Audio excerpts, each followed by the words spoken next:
제21대 국회의원을 선출하는 4.15 총선 사전투표 첫날 투표율이 역대 최고를 기록했습니다. 이례적으로 높은 사전투표율이 이번 총선의 최대 변수로 급부상하면서 여야는 유불리의 촉각을 곤두세우고 있습니다. 두 분의 패널과 함께 분석해 보겠습니다. 차재원 부산가톨릭대학교 특임교수, 이현종 문화일보 논설위원 나오셨습니다. 안녕하세요. 네, 안녕하세요. 안녕하세요. 예, 오늘 최종 사전투표율 12.14%를 기록했는데 이게 이제 역대 선거에서 그 동일 시간대 기준으로 가장 높은 투표율이라고요? 예, 맞습니다. 오늘 12.14%가 나왔는데요. 사실 사전 투표율이 생각보다는 상당히 높게 나왔습니다. 코로나 사태 때문에 아무래도 좀 투표율이 낮아질 거라는 우려가 많았습니다만 이 선관위 여론조사 사전 의향 투표, 그러니까 지금 조사에 의하면 상당히 높은 그러니까 투표를 하겠다는 그런 조사가 나왔는데 그거하고 좀 부합되는 결과가 나왔습니다.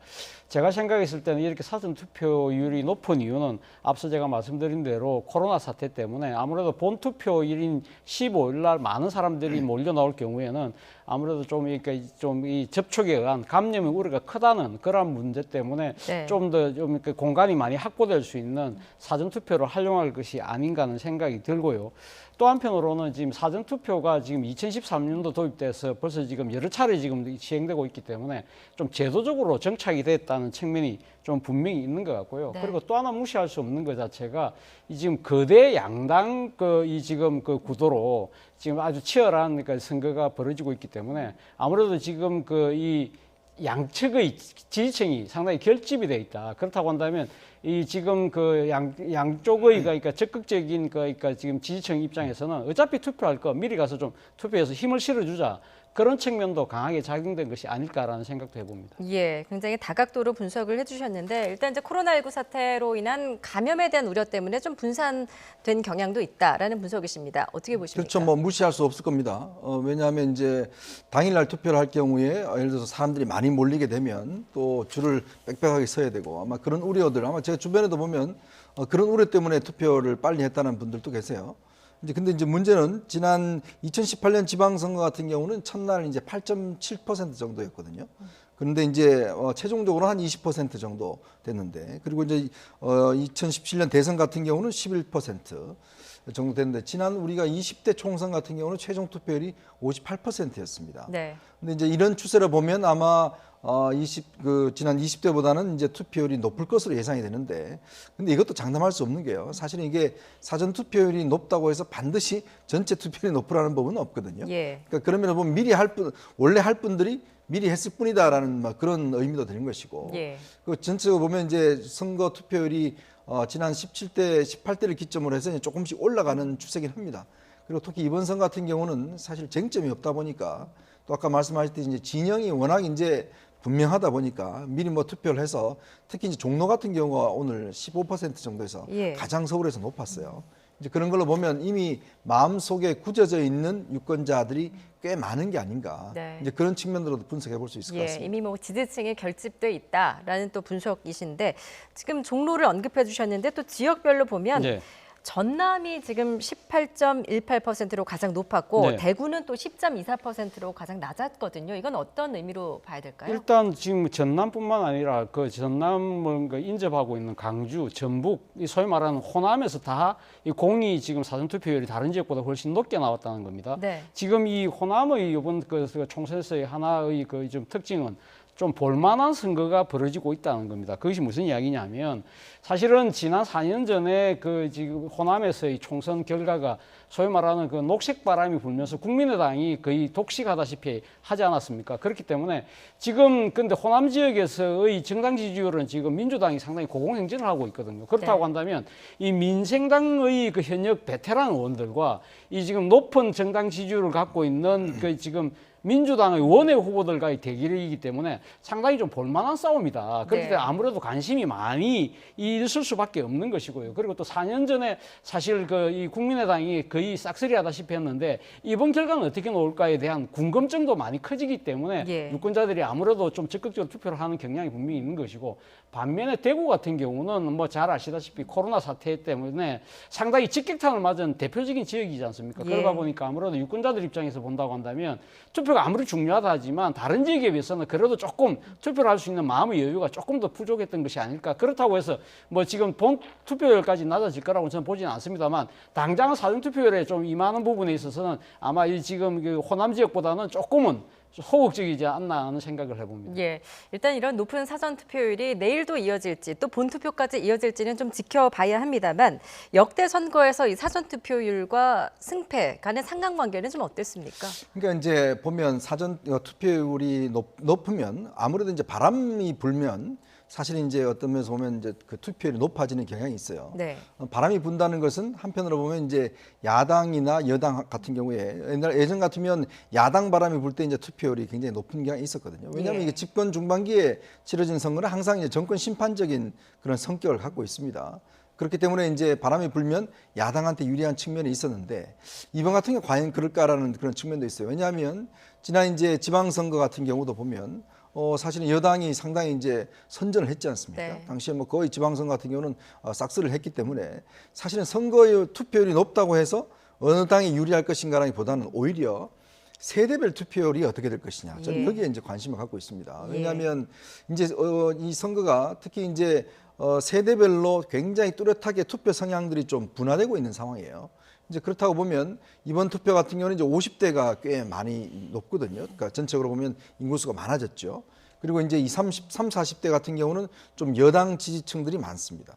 반면에 60대 이상 같은 경우는 야당 지지층, 보수 지지층들이 많거든요. 네. 그럴 경우에 그러면 예를 들어서 어느 층들이 과연 투표율이 높을까, 즉 세대가 높을까, 예. 거기에 따라서 이제 결론 내려지는 것이지 전체 투표율이 높다고 해서 어느 쪽이 유리한 것인가 이걸 하기는 좀 무리가 있을 것 같아요. 예전 같은 경우 보면 선거에 오전에 젊은 층들이 많이 나왔다 그러니까 오후에 이제 또 노년층들이 많이 투표하고 이런 식으로 어떤 면에서 보면 교차 투표를 했기 때문에 예. 실제로 투표율과 어느 특정 정당의 어떤 유리함 이거는 연결짓기는 좀 어려운 측면이 있지 않나 싶습니다. 예.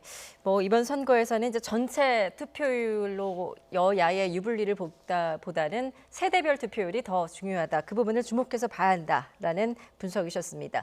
자, 이제 총선 닷새 앞으로 다가온 가운데 마지막 주말을 앞두고 있는데요.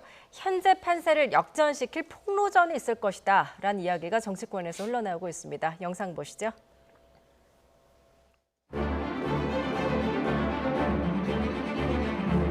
장진수 전 공직윤리지원관실 주무관은 최종석 당시 청와대 고용노사 비서관실 행정관의 지시를 받고 민간인 사찰팀의 컴퓨터 자료를 파괴했다고 폭로했습니다.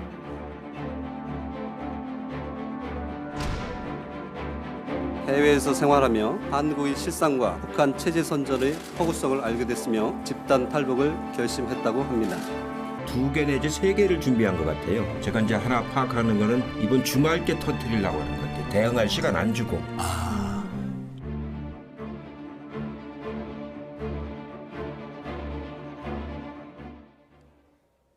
예, 이번 총선에서도 막판 한 방이 있을까요? 주로 그 선거 막판에는 역대 선거에서 좀 북풍 이슈가 많이 등장을 했었는데 이번에는 N풍이라고 불러야 될까요? 이게 어떤 내용인가요? 예, 이번에 지금 우리 사회의 공분을 자아내고 있는 사건 중에 이 N번방 사건이라는 거 있지 않습니까? 네. 이것이 아마 이거 여성들의 그러니까 약점을 잡아서 여성들에 대한 성착취 영상물을 공유를 하면서 상당한 사람들이 그러니까 경제적 이익도 얻고 그리고 그걸 통해서 상당히 나름대로 성적 쾌락을 얻는 그런 일그러진 우리 사회 모습들이었는데요. 이 부분에 대해서 상당히 국민들이 분노하고 있는데 이와 관련해서 지금 아마 지금 미래통합당 입장에서는 상당히 관련된 제보들이 많이 오고 있다. 그리고 네. 그 중에는 상당히 여권과 관련된 여권 인사들이 관련된 게 많다.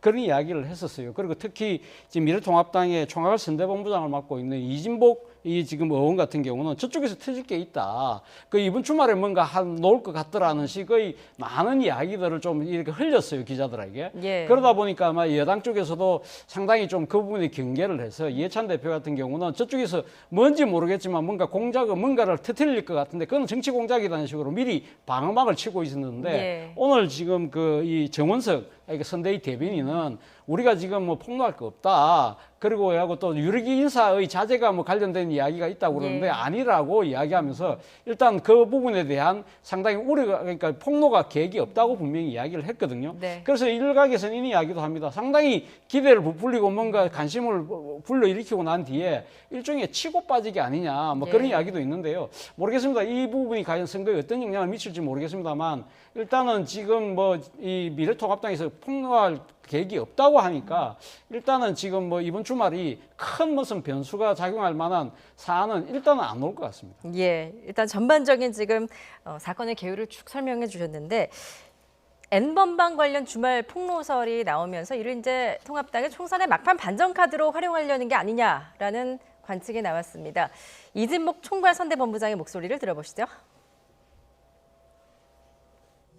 한 방, 두 방 이런 것보다도 우리는 그동안에 진행되어 왔고 많은 제보가 있었던 것을 선거 중에 여러분들 앞에 아마 제시를 하려고 하고 있습니다. 정상적으로 하고 있는 대로 여러분들인데 제로를 드릴 겁니다. 위원장님 주말 내에 그러면 관련한 내용이 발표가 되는 건가요? 제가 듣기로는 뭐 그렇게 하는 계획을 가지고 하고 있다고 알고 있습니다. 그럼 그게 N번방에 어떤 여권 인사가 연루됐다는 그런 얘기입니까? 글쎄요, 나도 뭐 그런 이야기를 듣기는 했습니다만 구체적인 것은 제가 아직 확인을 못 했습니다.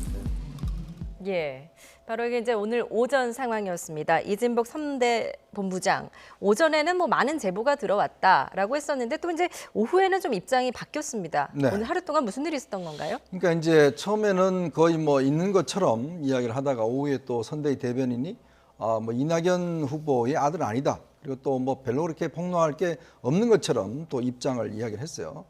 저는 아마 종합적인 판단을 한 것 같습니다. 제가 뭐 그동안 쭉 선거를 지켜보면 예. 대선 같은 경우는 사실 이런 막판 폭로가 후보자한테 영향을 많이 미치는 경우가 있어요. 왜냐하면 네. 후보가 한 명이기 때문에 실제 그 후보의 어떤 여러 가지 도덕성이나 이런 문제를 어떤 이제 치명타를 할 수 있는 폭로가 유효했는데 총선 같은 경우는 싹 그렇게 유효하지가 않아요. 우리가 항상 총선 때 뭔가 유리할 것이다라고 이제 했던 것들이 보면 실제로 결과를 놓고 보면 썩 그렇게 유리한 적이 없는 거거든요. 예. 왜냐하면 이미 총선 같은 경우는 마음을 먹고 있는 분들이 꽤 있습니다. 그리고 예를 들어서 이 결집 효과가 제일 중요하거든요. 총선 같은 게 뭐냐면 내가 그냥 투표를 하러 안 나가도 당연히 내가 지지하는 정당이 이기겠지 이렇게 하는 분하고 반드시 내가 나가야 이번에 이길 수 있다라는 거 여기서 차이가 있거든요. 즉 얼마만큼 내 지지층들을 결집해내고 투표장으로 끌어내느냐 이게 사실은 투표에 영향이 있지 실제 어떤 저런 사안들을 폭로한다고 해서 내가 이쪽 찍을 사람이 이쪽으로 넘어오고 이쪽 찍으면 이쪽으로 넘어오는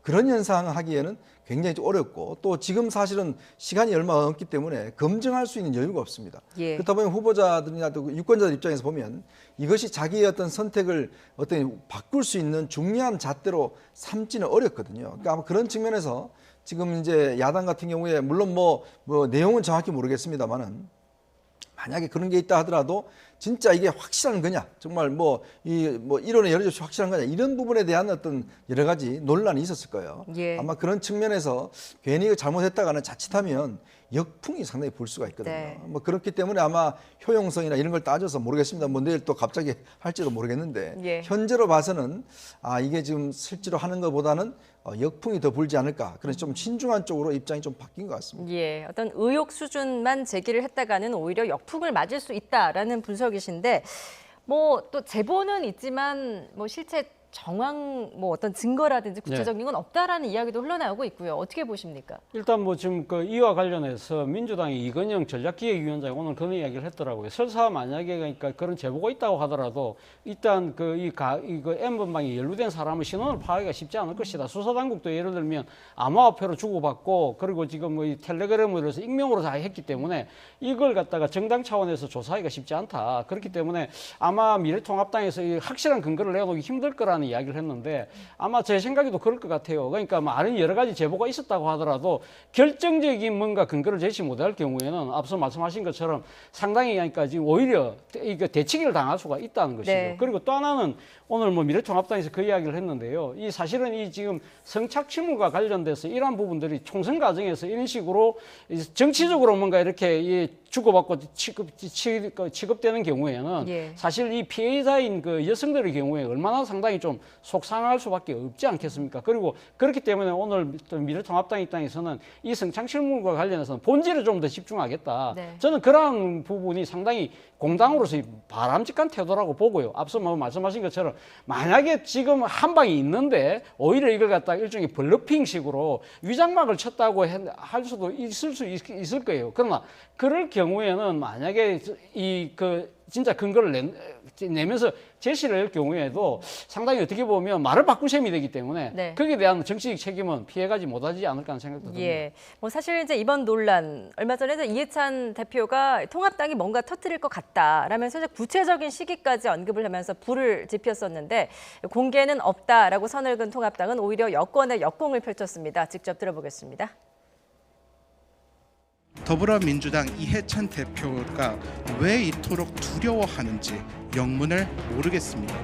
왜 스스로 N번방 사건에 과민 반응하여 현재 우리 정치권 내 온갖 추측과 정치 공작 소설의 주체로 등장하는지 저희 통합당도 이해할 수 없습니다.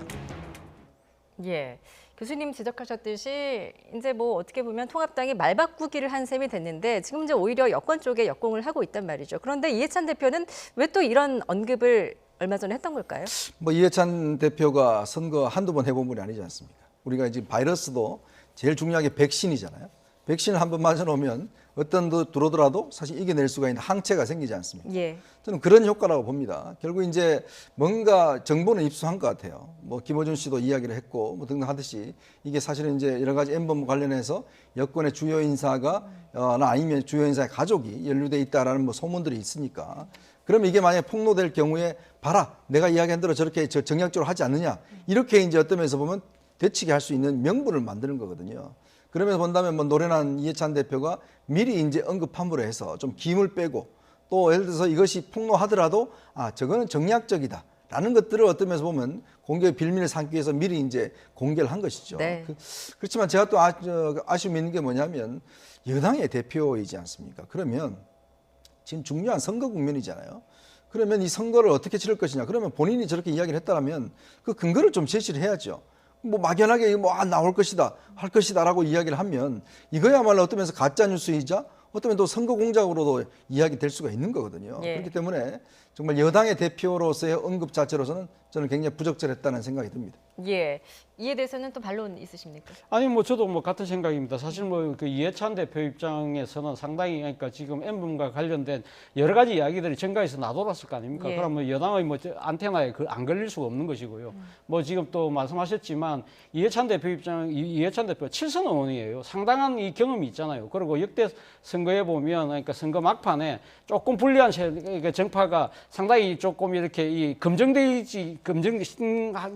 검증할 시간이 확보되지 않은 시점에 뭔가를 네. 터뜨리고 빠지는 그런 경우가 있다. 그런 측면에서 노파심 차원에서 이야기했을 수도 있고요. 앞서 뭐 말씀하신 백신이라는 말씀을 했지만 일종의 예방주사를 놓는 것이죠. 그러니까 예. 저쪽에서 뭔지는 모르겠지만 뭐든 내들 하더라도 그거는 다 정치 공작이야. 유권자들에게 뭔가 이미지를 그렇게 딱 각인을 시켜놓는 것이죠. 그러면 그 파장 자체를 미리 차단할 수 있다고 보는 것이고요. 그리고 또 하나는 여당이 지금 사실 많이 우세하다, 좀 유리하다는 지금 판세 분석이 나오고 있지 않습니까? 네. 그런 측면에서 본다고 한다면 저쪽에 뭘 틀릴지 모르니까 우리일수록 점점 더 상당히 더 긴장해야 돼. 긴장의 고삐를 늦춰서는 안 돼. 라는 사전 경고의 메시지도 던졌다. 예. 그럼에도 불구하고 뭐 이 공당의 대표, 특히 여당의 대표 입장에서 구체적인 내용과 근거 없이 이렇게 이 두 차례나 다른 이 공식적인 석상에서 이 이야기를 하는 것 자체는 제가 생각이 들어도 좀 부적절해 보인다는 것이 제 생각입니다. 예, 알겠습니다. 뭐 실제 주말에 폭로전이 이어질지 뭐 아직은 두고 볼 일이지만 역대 선거에서는 이 막판 한 방이 그리 통하지는 않았습니다. 역대 선거 막판에 어떤 변수들이 있었는지 좀 살펴보겠습니다. 자, 김경수 앵커, 역대 선거에 어떤 변수들이 있었는지 전해주시죠. 네, 먼저 2000년 4월 13일에 열렸던 16대 총선, 국회의원 총선거부터 살펴보겠습니다. 투표를 사흘 앞둔 4월 10일 오전에 당시 김대중 대통령과 북한 김정일 국방위원장이 6월에 만나기로 했다는 소식이 발표가 됐습니다. 남북 화해 분위기 속에 역사적인 첫 정상회담 소식이 전해지면서 이게 이제 집권 여당에 유리한 이슈가 아닐까 싶었는데 결과는 달랐습니다. 당시 여당 이 새천년 민주당은 115석을 얻는 데 그쳤고 야당인 한나라당이 133석을 얻어서 원내 일당이 됐습니다. 다음은 2000년 12월에 열렸던 17대 대통령 선거를 좀 보겠습니다. 역시 선거일을 사흘 앞두고 당시 이명박 후보와 관련된 뉴스가 이슈의 중심이 됐습니다. 주가 조작 사건이 불거진 BBK라는 회사의 실소유주가 누구냐는 의혹이 이어지던 상황이었는데 이 후보가 광운대학교 특강에서 BBK라는 투자 전문 회사를 설립했다는 말을 하는 영상이 공개가 된 겁니다. 영상 공개 여파로 당시에 이른바 이명박 대세론이 흔들리는 거 아니냐 이런 전망이 있었는데요. 막상 뚜껑을 열어봤더니 한나라당 이명박 후보가 48% 이상 득표로 대통합민주신당 정동영 후보를 제치고 당선이 됐었습니다. 이번에는 19대 총선을 좀 보겠습니다. 2012년 4월 11일이 투표일이었는데 이명박 정부 청와대가 민간인 사찰 증거를 인멸했다는 폭로가 3월 20일에 나왔습니다. 이명박 정부 심판론으로 여당이 승리를 기대하기 어렵다는 전망이 지배적이었지만 예상을 깨고 새누리당이 과반 의석을 차지를 했습니다. 마지막으로 직전 총선이죠. 20대 총선을 좀 살펴보겠습니다. 투표일을 닷새 앞두고 북한의 해외 식당 종업원 13명이 집단으로 귀순했다는 통일부의 발표가 나왔습니다. 선거에 영향을 미치는 북한 변수, 이른바 북풍 효과를 노린 발표라는 분석도 있었는데 선거 결과는 123대 122, 야당인 더불어민주당의 승리였습니다. 앞서 소개해드린 사례들까지 종합을 해보면 선거 막판 변수가 꼭 예상했던 결과로 이어지는 건 아니라는 해석도 가능합니다. 예. 뭐 정리를 해보면은 이제 추격하는 쪽에서 던졌던 막판 한 방이 결국에는 역풍을 맞았다라고 정리를 해볼 수 있을 것 같아요. 그러니까 이게 왜 그러냐면 사실은 이제 어떤 지지층들이 있잖아요. 각 예. 당의 지지층들이 있으면 이 지지층들이 이런 폭로가 나오면 상대방 지지층들 같은 경우는 굉장히 긴장하고 결집하게 돼 있습니다. 이 사태로 해서 그 사태의 어떤 진실 여부 또 유리한 여부 이거는 상관없이 네. 내가 지지하는 후보가 떨어질 수 있다. 이런 효과가 있거든요. 그래서 오히려 더 선거에 적극적으로 임하는 그런 효과들이 있어요. 예. 그러니까 선거라는 게 보면 사실 그 사실 자체를 놓고 보면 내가 이걸 가부를 판단해서 결정하는 게 아니고 이미 이 시점이 되면 대부분의 사람들은 이미 내가 누구를 찍을지 결정을 해 있고 그 자기의 선택에 대한 정당성을 부여하거든요. 네. 그런 면에서 저런 어떤 폭로들이 있다 하더라도 저것 자체의 어떤 그걸 따져보지는 않는 거죠. 저것이 나한테 불리하면 나는 적극적으로 오히려 내 후보를 지키기 위해서 결집하는 거기 때문에 사실 이제 저런 효과들이 그동안 수차례 있어 왔기 때문에 예. 오늘 아마 이제 저 미래통합당 같은 경우도 이런 효과들을 아마 선거 전략가들이 분석을 했을 거예요. 만약 이런 게 나올 경우에 자기들 지지층도 결집할 수 있지만 상대 지지층이 결집할 수가 있거든요. 왜냐하면 민주당이 지금 선거에 유리하다, 우리 뭐 과반수가 넘는다 하면 어떤 면에서 보면 민주당 지지층은 내가 안 나가도 충분히 과반수 넘을 수 있겠네라고 해서 선거에서 이 결집도가 떨어질 수가 있어요. 근데 만약 이런 게 터지면 큰일 났네. 내가 안 나가면 우리 지지층이 떨어지겠네. 예. 우리 후보가. 그러면 오히려 더 결집할 수가 있습니다. 아마 그런 효과 때문에 제가 볼 때는 아마 여러 가지 선거 전략을 분석했지 않는가 싶어요. 예, 오히려 상대 진영의 지지층을 결집하는 효과 때문에 역풍을 맞을 것이다라는 분석이신데 그렇다면 앞으로 남은 5일 어떤 민심을 좀 뒤흔들 만한 변수는 좀 어떤 것들이 있다고 보십니까? 뭐 제가 봤을 때는 일단 세대별 투표율이 어떻게 되느냐 앞서 그 세대별 투표율의 중요성은 우리 이현중 의원께서 충분히 말씀하셨기 때문에 제가 뭐 그 정도만 이야기하고요. 그리고 지금 여당의 입장에서는 아마 상당히 지금 아마 우려되는 변수 중에 하나는 여당의 승리에 대한 낙관론. 이거 자체가 상당히 어떻게 보면 여당 지지층들이 좀 더 마음을 풀고 느슨하게 해서 투표장에 덜 나가게 되는 그러한 부분이 될 수 있다는 것이고요. 또 어떻게 보면 여기까지 상대 쪽에서 본다고 한다면 중도층이나 또는 야권 지지층 입장에서 보면 상당한 견제 심리를 그러니까 조금 발동시킬 수 있다. 그렇기 때문에 여권이 상당히 압승을 해서 독주되고 오만과 독선으로 갈 경우는 안 되지. 이래서 상당히 그러니까 견제 심리가 작동할 수 있기 때문에 여당 입장에서는 상당히 지금 이제 승리의 상당한 이 기대 자체를 조금은 나름대로 좀 신중하게 할 필요가 있다는 생각이 들고요. 그 야당의 입장에서는 아마 지금 남은 5일의 가장 큰 변수는 최근에 지금 그 미래통합당 후보들이 지금 계속적으로 이야기하고 있는 막말. 이 막말에 대한 후폭풍이 어떻게 작용할 것이냐 이 부분입니다. 지금 뭐 미래통합당 입장에서는 상당히 그러니까 한 명 후보를 제명하고 또 한 명 후보는 탈당 권고를 하긴 했지만 이러한 부분들에 대해서 지금 집토끼도 지금 반발하고 있고 산토끼라고 할 수 있는 중도층 입장에서도 상당히 그 부분에 대해서 왜 저런 후보를 애초 공천을 했지? 그리고 또 지금 탈당 권고라는 부분에 대해서 저 정도 가지고는 안 되는데? 라는 그런 부분들에 대한 상당한 뭐랄까요, 채찍을 들려고 하는 그러한 그 심리도 있을 것이다. 저는 뭐 이러한 부분들이 큰 막판의 변수가 되지 않을까 생각이 듭니다. 예, 말씀하셨듯이 이제 통합당 그 차명진 후보에게는 제명이 아니라 탈당 권유가 내려졌는데 그 통합당 윤리위가 왜 이런 결정을 내렸다고 보십니까? 참 저도 김종인 위원장이 그렇게 했죠. 한심하다라는 이야기를 했었는데 예. 제 생각도 똑같습니다. 과연 그러면 미래통합당의 그 이 윤리 기준이 뭔가? 그럼 윤리위에서 누굴 보고 결정했는가라는 부분이거든요. 자, 따져보면 차명진 후보가 그날 방송에 했던 이야기, 뭐 본인은 이제 신문 뉴스를 보고 이야기했다고 하는데, 뭐 뉴스를 보고 인터넷 뉴스를 보고 이야기를 했다고 하는데, 그게 이제 딱 한 군데 언론에 인터넷 뉴스에 나온 거예요. 이제 그걸 보고 했다니까 과연 아무나 뭐 뉴스에 나오면 다 언급하면 되는 것이냐 또 문제가 있는 것이고, 또 하나는 그 사실 진위 여부를 떠나서 정말 어떤 면에서 보면 공직 후보자가 그런 토론 방송에서 언급할 수 없는 용어를 이야기를 한 거예요. 예. 자, 김종인 위원장도 그 이야기를 했습니다. 그 사태 진위를 떠나서 공직 후보자가 언급할 수 없는 이야기를 사실은 후보했기 때문에 그게 부적합하다는 이야기를 한 거죠. 그리고 또 지금 차명진 후보 같은 경우는 이미 전과가 있습니다. 이미 예전에 세월호 관련해서 여러 가지 문제가 있어서 이 공천을 사실은 하면 안 된다라고 이야기를 했는데, 문제는 공천의 기회를 준 거 아니겠습니까? 경선을 하게 해서 공천이 됐지 않습니까?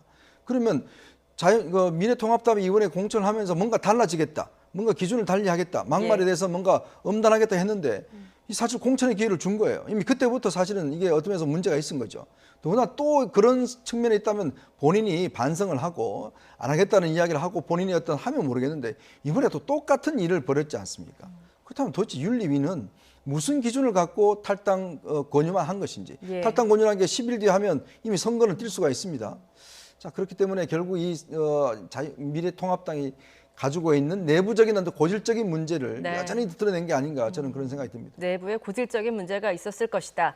자, 말씀하셨듯이 김종인 위원장 한심하다라는 표현까지 써가면서 거세게 비판을 했는데요. 직접 들어보겠습니다. 나는 우리 윤리위원들의 판단 능력이 굉장히 한심하다고 생각해요. 총괄선대위원장의 자격으로 나는 이 차명진 후보를 통합당의 후보로 인정을 하지 않습니다. 총괄선대위원장인 김종인 위원장께서 말씀하신 것을 기억하고 있습니다. 윤리위원회는 윤리위원회대로 독자적인 권한을 가지고 있기 때문에 그런 결정이 또 내려진 것도 알고 있습니다. 이 부분 어떻게 할 것인지에 관해서 좀 더 수기를 하도록 하겠습니다.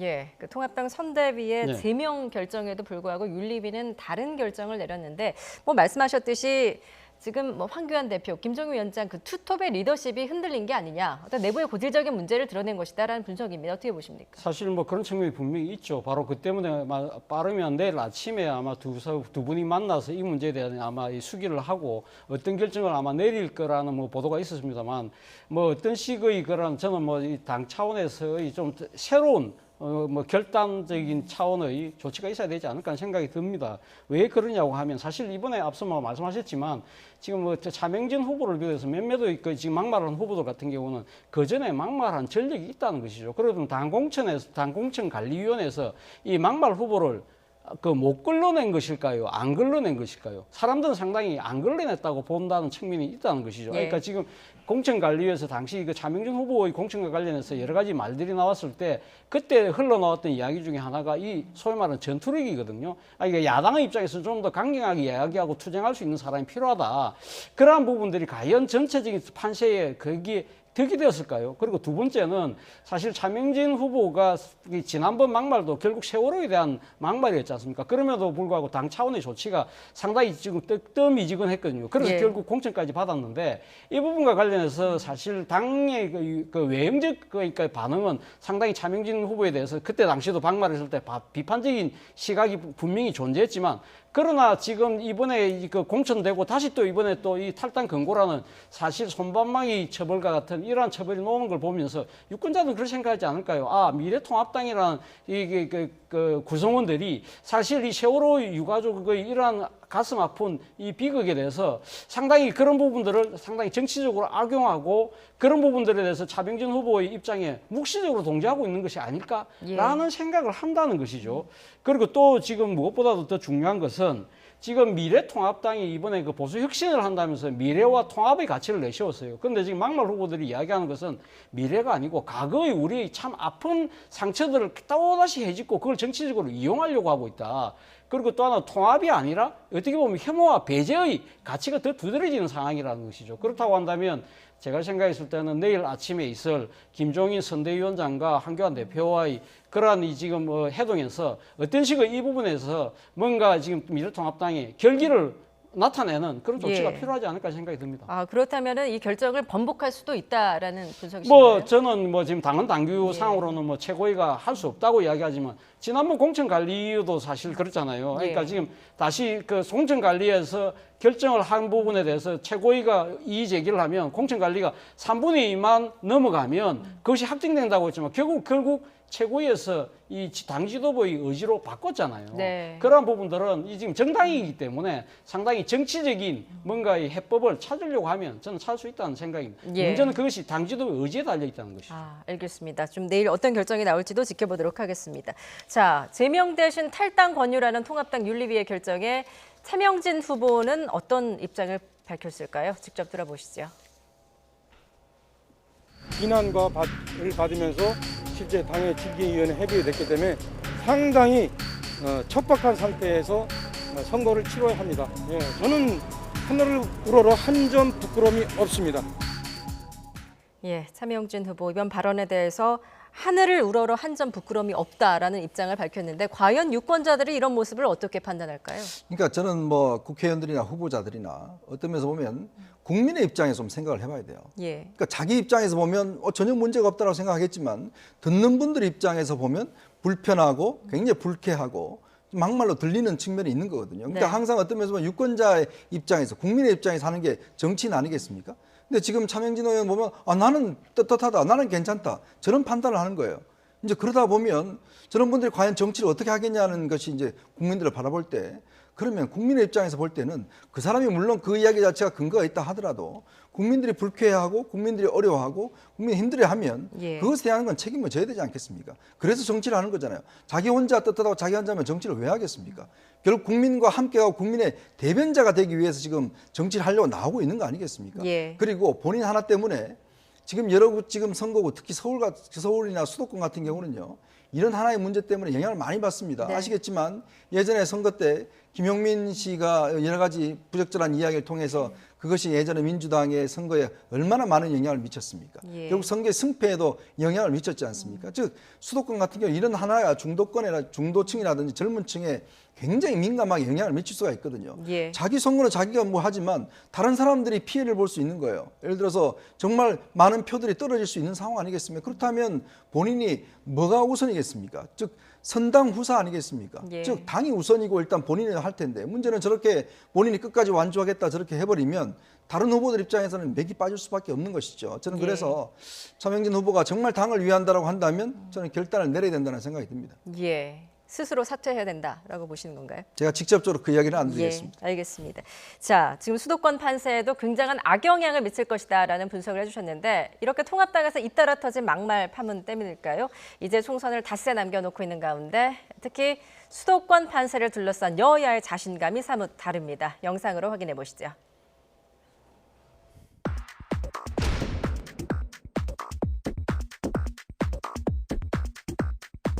우리가 다수 여당이 돼서 지금까지 가지고 있었던 여러 가지 개혁 과제들을 하나하나씩 처리할 수 있는 좋은 기회가 우리한테 다가오고 있습니다. 수도권의 민심이 전혀 변화가 없어서 저희도 걱정을 많이 하고 있다는 것이 정말 간절한 마음으로 호소를 드립니다. 나라를 위해서 일할 기회를 주십시오. 엎드려 부탁드리겠습니다.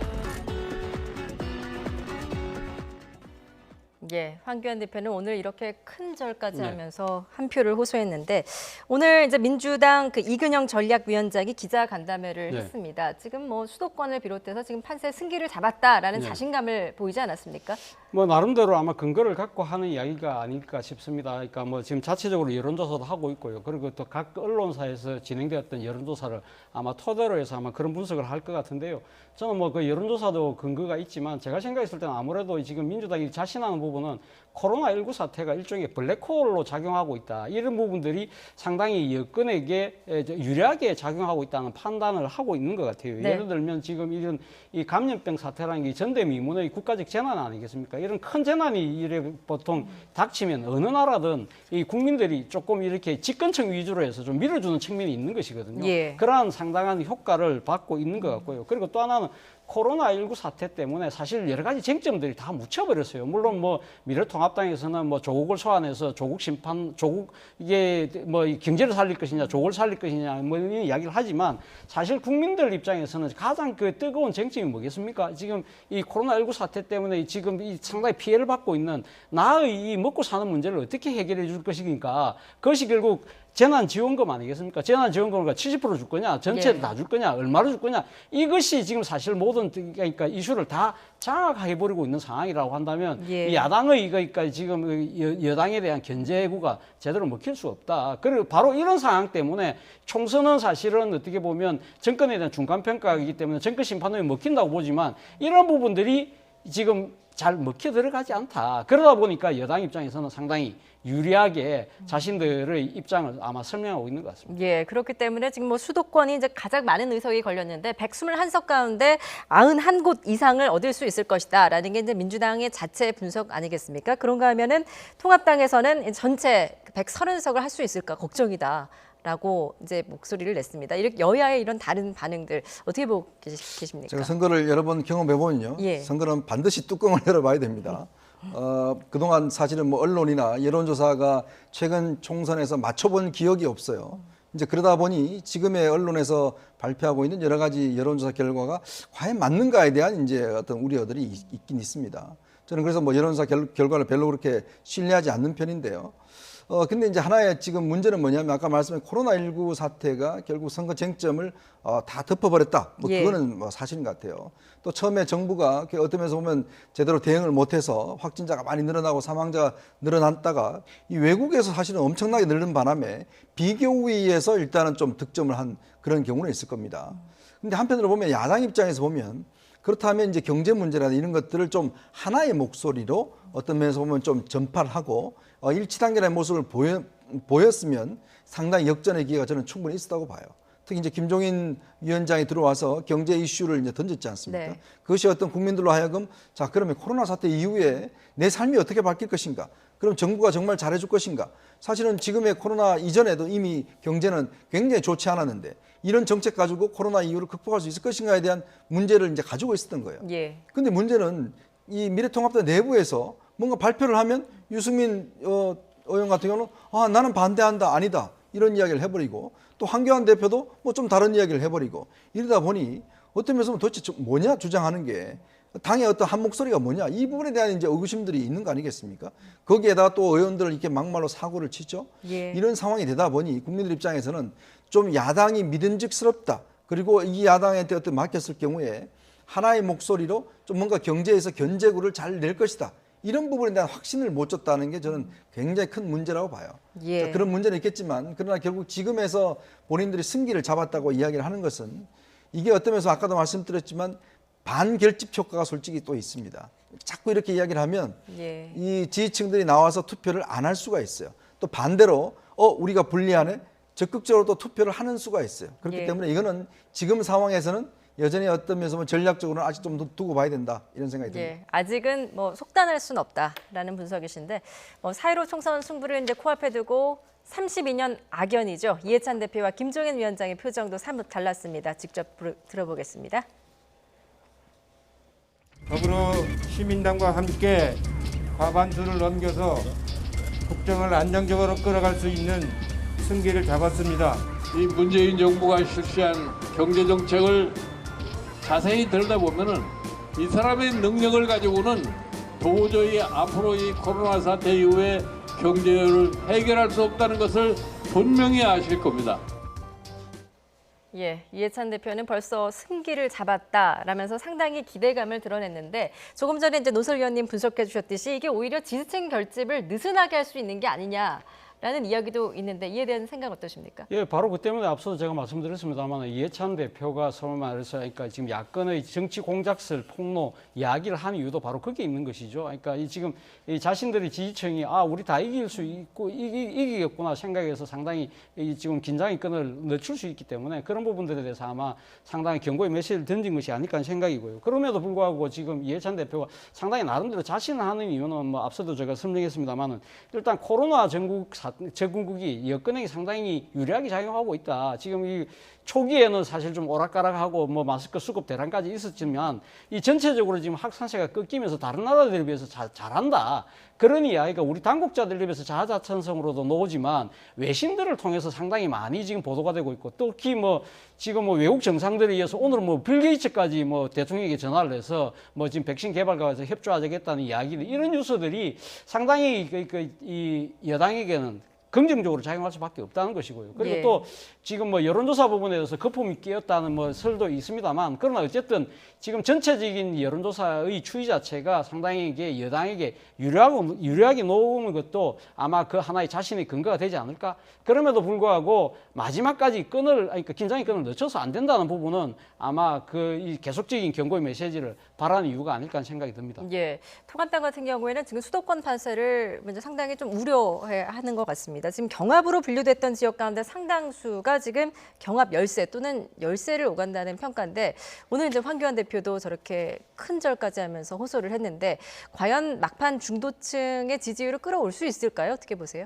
그러니까 지금 황교안 대표가 저는 좀 늦은 감이 있다라는 생각이 들어요. 오늘 뭐 신발까지 벗고 저렇게 인사를 드렸는데 이제 조금 선거의 어떤 운동에 조금 이제 익숙해지신 그런 느낌들이 있어요. 좀 더 일찍 예를 들어서 지역구에 집중했더라면 하는 그런 좀 아쉬움이 충분히 있는 것인데 아마 본인도 이제 느껴보면 사실 후보자들이 제일 잘합니다. 유권자를 만나보면 악수의 강도, 본인에게 보내는 어떤 열성적인 어떤 손짓 이런 걸 통해서 저분들이 나를 지지하는구나 안 하는구나 라는 걸 느낄 수가 있어요. 그러니까 후보자들이 제일 잘합니다. 돌아다녀 보면. 그런 것들을 모아보면 사실은 제일 정확하게 이제 분석할 수가 있는 것인데 지금 이제 통합당 입장에서 보면 이제 막판 어떤 면에서 보면 이제 간절한 호소를 하는 거죠. 결국은 정말 우리가 견제를 할 수 있도록 힘을 달라. 이런 것들을 국민들한테 이제 마지막으로 호소를 하는 것이고 우리 국민들이요 또 측은지심이 있습니다. 뭔가 어떤 면에서 보면 균형을 맞추려고 하는 그런 어떤 것들이 있거든요. 지난 아시겠지만 20대 총선 같은 경우에 당시 새누리당이 어땠습니까? 그때 선거 분석할 때 180석 한다고 그랬어요. 다들 선거 전략가들 당에 나와서 이번에 우리가 180석 한다. 그다음에 이제 민주당은 100석도 힘들 걸 그렇게 다들 전망을 했어요. 근데 어떻게 됐습니까? 결국은 뭐 123대 122가 됐지 않습니까? 네. 그게 어떤 면에서 보면 균형추고 당시에 국민의당이 그렇게 선전할 줄 누가 알았겠습니까? 아무런 제가 그때 한 10명 정도 선거 전문가들 분석했는데 그 누구도 국민의당이 이렇게 하리라는 분석을 못했거든요. 그러니까 결국은 이게 유권자의 민심이란 게 그걸 우리가 바라보는 게 우리 같은 경우는 여론조사밖에 없는데 문제는 지금 여론조사가 그걸 충분히 이 총선 같은 경우에 반영할 수 없다는 한계가 있어요. 네. 이제 그걸 근거로 해서 판단할 경우는 저는 상당히 오차가 있다는 생각이 드는 것이고 결국 이제 마지막에 어떤 면에서 보면 누가 더 읍소를 하고 누가 더 어떤 면에서 보면 간절히 호소하느냐에 따라서 저는 결집도가 달라질 거라고 봅니다. 예, 알겠습니다.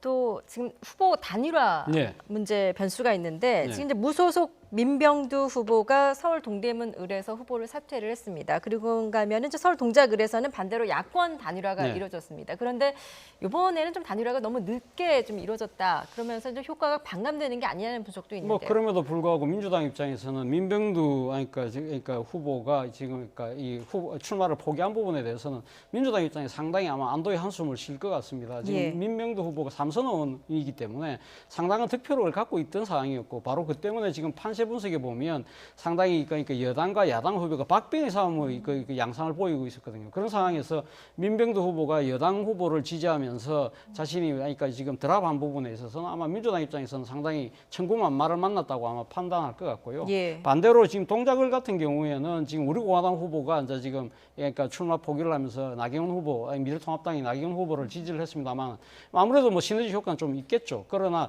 전체적으로 봤을 때 제가 생각했을 때 이번 선거에서는 이 단일화 변수 자체가 별로 크게 먹히지 않을 것 같아요. 그 역대 선거에서 보면 단일화 부분은 소위 말해서 진보 진영에서 상당히 단일화가 많이 이루어졌지 않습니까? 그 중에서 특히 민주당과 정의당의 단일화였는데 이번에는 뭐 비례위성정당 그 부분 때문에 사실 이 지금 정의당이 이 민주당과의 그러니까 당대당 지금 단일화는 없다고 선언을 한 바람에 그러한 이 단일화가 막판에 큰 뭐 이렇게 판세를 좌지우지할 정도까지는 아니고 잔잔하게 아마 이 지역적인 뭐 몇 군데 정도의 파장만 생기는 것이지 이것이 전체의 판세를 뒤엎는다든지 뭐 흔들다든지 그 정도까지 미칠 그런 변수는 아닌 것 같습니다. 예, 지금 말씀하셨듯이 이제 민주당과 정의당의 그 단일화 이 부분이 점쳐졌던 지역구가 바로 인천 연수 을 그리고 이제 경남 창원 성산인데 여기서는 이제 3파전을 유지하고 있단 말이죠. 향후 판세 어떻게 보십니까? 저는 뭐 단일화 이번에는 힘들 것 같습니다. 예. 왜냐하면 이게 이제 연동형 비례대표제가 되면서 실제로 어떤 단일화를 할 수 있는